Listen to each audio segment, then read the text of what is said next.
What's up, everybody? Welcome back to my channel. My name is Tamisha, the Codepreneur, as well as your transformational coach, keeping it raw, real, and relatable. And I'm here to help you transform not just spiritually, professionally, but also academically. So in today's video, this is going to be an academic video. All right. So we're going to be talking about activity analysis versus activity grading. What is the difference between the two? Because I think sometimes people get a little confused on how this should look during a treatment session. I'll take you guys and show you exactly the differences and give you a good, nice, clear understanding so you can apply it during your treatment interventions. Okay. So let's first start with activity analysis. So what is activity analysis? Activity analysis is a process of breaking down your activity into individual components.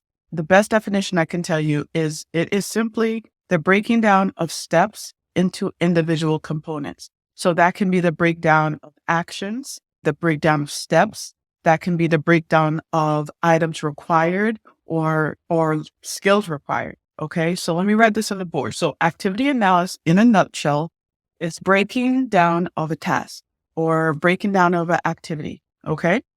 Whereas activity grading is a little bit different.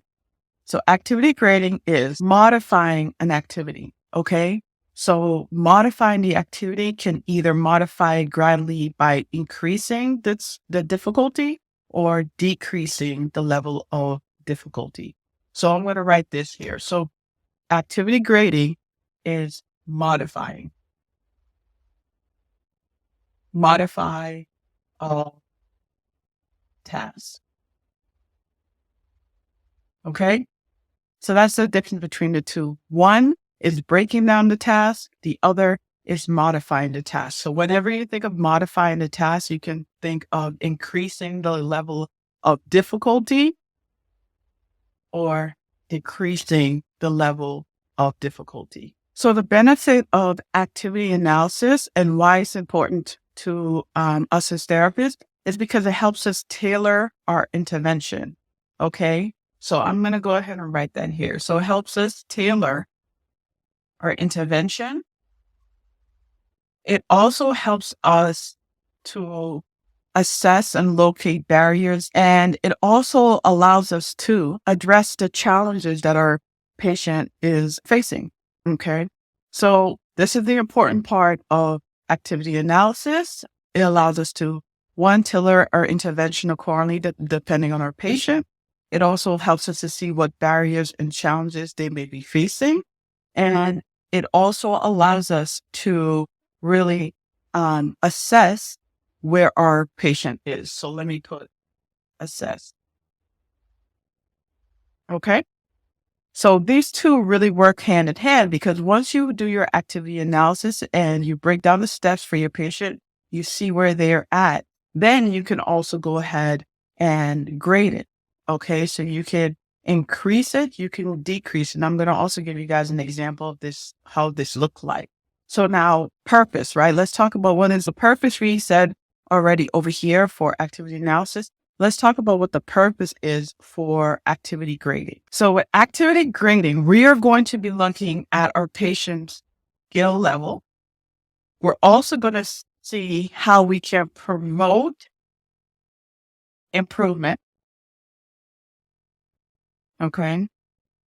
We are also going to be looking at how we can help with development and progression.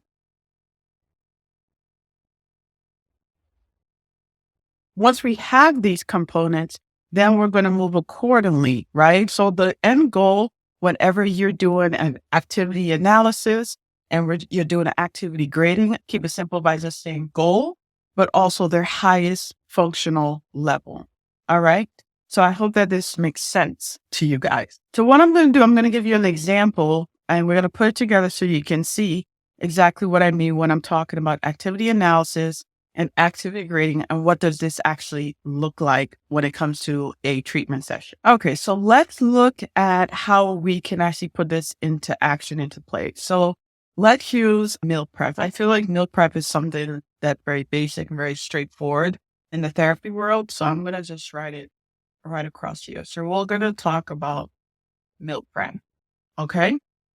So with your activity analysis, you're going to think about what do we need pertaining to our meal prep. So let's say we're going to work with our patient to see how they do when it comes to making a sandwich. So when they're making a sandwich, yes, we're doing activity analysis because we're breaking down the steps to see how they do.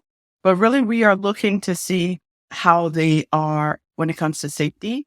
We are looking to see how they are when it comes to planning, right? We are looking at their gross and fine motor control.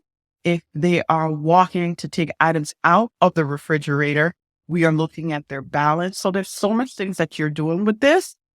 But just to keep it simple, I'm going to just focus on the actual part of putting the sandwich together. So an activity analysis can simply just be, what are the items required? Remember, I mentioned that activity analysis can be the items utilized and items required. I want to think about what we need to be able to create our sandwich. So we know we're going to need bread. We know we're going to need a utensil pertaining to a knife, right? Let's say we're doing something simple like a peanut butter jelly sandwich. We're going to need our peanut butter. We'll just say a peanut butter sandwich just to keep it even more simple, right? We're probably going to need our plate. Okay. Let's just say this is what we're going to need. We're not going to toast it or anything like that, right? So these are the steps that we need, the components that we need in order to make our sandwich. What you're going to be doing in your treatment session is you are going to have that person gather this. You can even do like a list and you can hand it to your patient. You say, okay, I need you to gather these items, and then you observe. Or you can do it with them. Okay. So this is what you're gathering. Then the next step is you want to see how they go through the process. So the first thing, you want to get your plate, put your plate down. The next step is you're going to want to gather your bread. Once your bread is down there, you want to make sure they have enough dexterity in their hand to open the peanut butter, right? So next, you're going to open butter. You're going to also, this is where fine motor control is going to come into play. You're going to watch them spread the peanut butter. Okay. You're also looking at how they're utilizing the knife. And then again, you can continue so on, so on, so on. And you can go so in depth with this. Okay. So there's a lot you're looking at in just this one simple process. Now, when it comes to activity grading, utilizing the same thing, meal prep and making a sandwich with activity grading, what you're going to be looking at now is, is this task easy for them? Meaning, are they doing this task really easy and they seem like they're doing great? This is going to allow you to check that off. So you're going to say, okay, in order to increase this, let me add in another component. Maybe instead of just doing a peanut butter sandwich, maybe I'm going to add in another item, or maybe I'm going to change the whole thing together. Now, instead of us just doing a sandwich, maybe we're going to try to do a simple meal. Maybe we include the jelly.